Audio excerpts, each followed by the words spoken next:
What happens when arrogance meets resilience?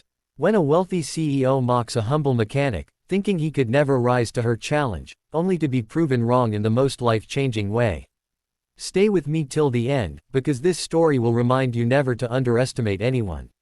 And if you love powerful stories of justice, redemption, and unexpected love, make sure to hit that subscribe button and turn on notifications so you never miss out. The city of Chicago was buzzing with the usual noise of honking horns, rumbling engines, and people hurrying about their lives. Among its tall glass towers and upscale offices was the headquarters of Marlowe Enterprises, a billion-dollar company run by one of the youngest female CEOs in America, Victoria Marlowe. At just 35, she had climbed the corporate ladder with a ferocity and cunning that earned her respect, fear, and envy in equal measure. Her tailored suits, sharp heels, and sleek blonde hair were as much a part of her brand as the ruthless deals she struck in boardrooms. Victoria was admired publicly but despised privately by many of her employees. She had little patience for those she considered beneath her, and she made no attempt to hide her arrogance. To her, the world was divided into two categories, winners and losers. She was determined never to be counted among the latter. On the opposite end of the social spectrum was Marcus Hayes, a 38-year-old black mechanic who ran a small auto repair shop on the South Side. Marcus was tall, broad-shouldered, and carried himself with quiet dignity. His hands were always rough and calloused from years of fixing engines, yet his eyes held warmth and depth. He was known in his community as a man who never turned away someone in need, even if they couldn't afford his services. He believed in honesty, hard work, and the value of keeping one's word. Fate, however, has a strange way of bringing two seemingly opposite worlds together. It was a rainy Tuesday morning when Victoria's custom luxury sedan broke down on her way to an important shareholders' meeting. Furious, she banged her manicured hands on the steering wheel as the engine sputtered and died in the middle of a busy street. After several failed attempts to restart it, she pulled over to the side, cursing under her breath. Of course, Victoria had roadside assistance on call, but the rain made traffic worse, and they told her it would take at least 2 hours before anyone could reach her. 2 hours was unacceptable. She was the CEO of Marlowe Enterprises, waiting around like an ordinary person was not an option. That's when Marcus happened to drive by in his tow truck. He spotted the stranded vehicle and slowed down. The car was clearly out of place in that neighborhood, and so was the angry, well-dressed woman standing beside it, clutching her phone and yelling at someone. Marcus rolled down his window. "Ma'am, looks like you've got some trouble there. Need a hand?" Victoria turned, sizing him up. His work shirt was oil-stained, his jeans worn, and his boots caked with mud. She arched an eyebrow. "You, a mechanic?" "Yes, ma'am," Marcus said, unfazed. "Been fixing cars for nearly 20 years. If you'd like, I can take a look." Victoria let out a sharp laugh, the kind that cut like glass. "You expect me to trust you with a car that costs more than your entire shop is probably worth?" "Don't make me laugh." Marcus didn't flinch. "Suit yourself. Just thought I'd offer." He started to climb back into his truck. But something inside Victoria, perhaps her frustration, perhaps her ego, made her call out. "Wait. Fine. Take a look. But if you can actually fix this thing," she smirked and added mockingly, "I'll marry you." Marcus turned and looked at her with steady eyes. "You shouldn't make promises you don't intend to keep." Victoria waved her hand dismissively. "Please. It was a joke. Just fix it if you can. I'll pay you." Marcus knelt beside the car, opened the hood, and examined the engine. Within minutes, he diagnosed the problem, a faulty alternator connection. Using the tools he carried in his truck, Marcus tightened the wiring and replaced a damaged fuse. Then, with practiced hands, he adjusted a few components, closed the hood, and said, "Try it now."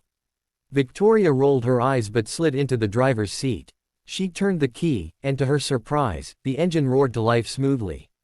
Her jaw dropped slightly before she regained her composure. "Well," Marcus said with a small smile, "looks like I kept my end of the deal." Victoria smirked again, unwilling to admit her surprise. "Don't flatter yourself. It was a figure of speech." Marcus only nodded, wiped his hands on a rag, and said, "Figures of speech carry weight sometimes. Especially when they come from people who think their words don't matter." For the first time in a long while, Victoria felt a flicker of embarrassment. She tossed $100 bill at him. Here, keep the change. Marcus caught it but handed it back. I don't need your charity, ma'am. I charge fairly for my work. $70 will do. Victoria stared at him, astonished. Most people would have grabbed the 100 without complaint. But here was this man, proud and unbending, insisting on being paid only what was fair. Something about that unsettled her. She reluctantly handed him the 70. Thank you for your service, Marcus said, tipping his cap politely before walking back to his truck. Victoria drove off, but the incident stayed with her far longer than she cared to admit. Over the next few weeks, Victoria's car encountered more issues. Each time, fate, or perhaps Providence, brought Marcus into the picture. Sometimes he came personally, other times, she took her car to his shop because she knew he could fix it faster and better than anyone else. With every encounter, her icy demeanor chipped away, little by little. Marcus never treated her like a queen, nor did he belittle himself in her presence. He spoke to her plainly, looked her straight in the eye, and reminded her of something she hadn't experienced in years: genuine respect. Not respect born of fear or money, but of character. One evening, as Marcus worked late in his shop, Victoria stopped by unannounced. She wore casual clothes this time, not her usual power suits. She watched him work in silence for a while, noticing how carefully he handled each tool, how focused he was on his craft. Why do you do this? She finally asked. Marcus looked up. Fix cars. Because I'm good at it. And because people need it. No, Victoria said. I mean, you could have taken the $100 I gave you. Why didn't you? Marcus wiped his hands and leaned against the workbench. Because integrity matters. If I start taking more than I earn, then what do I have left? My word is worth more than money.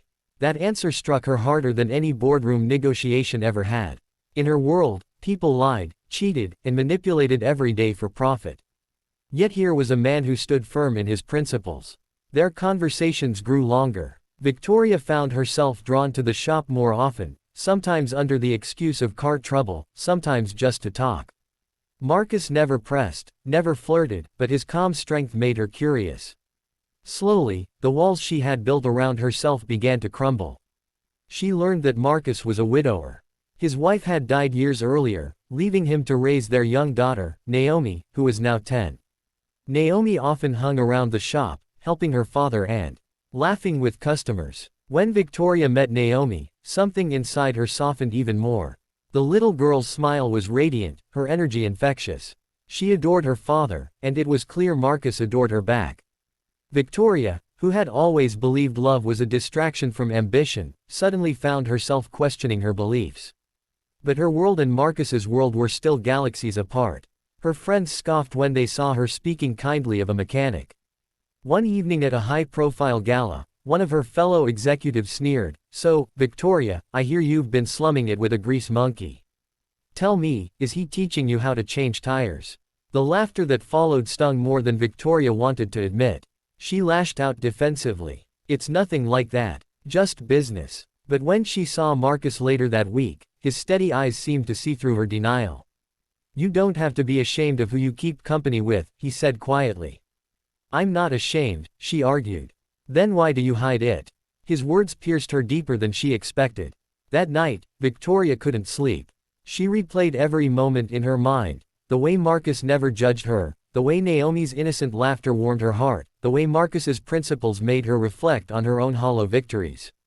Weeks turned into months. Victoria faced a choice: continue living in a tower of wealth and loneliness, or step into a life where she risked vulnerability but gained something priceless: real connection.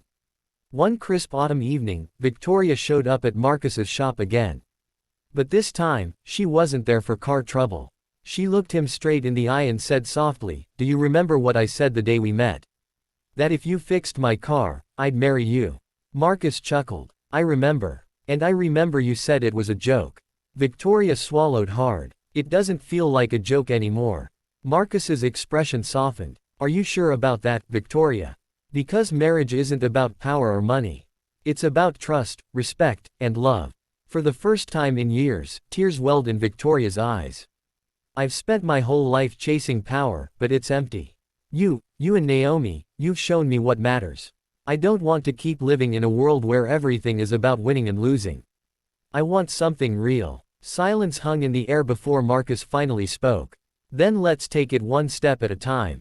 And so, their story began, not in a glittering boardroom, but in a humble repair shop, with oil-stained hands and a woman learning to open her heart.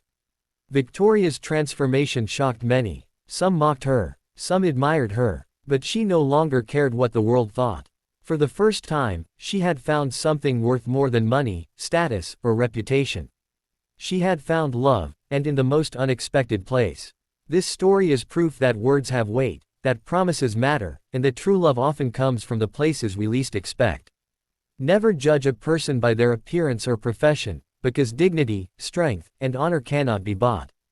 If this story moved you, don't just scroll away. Like this video, share it with someone who needs hope today, and subscribe for more powerful stories that will inspire your soul.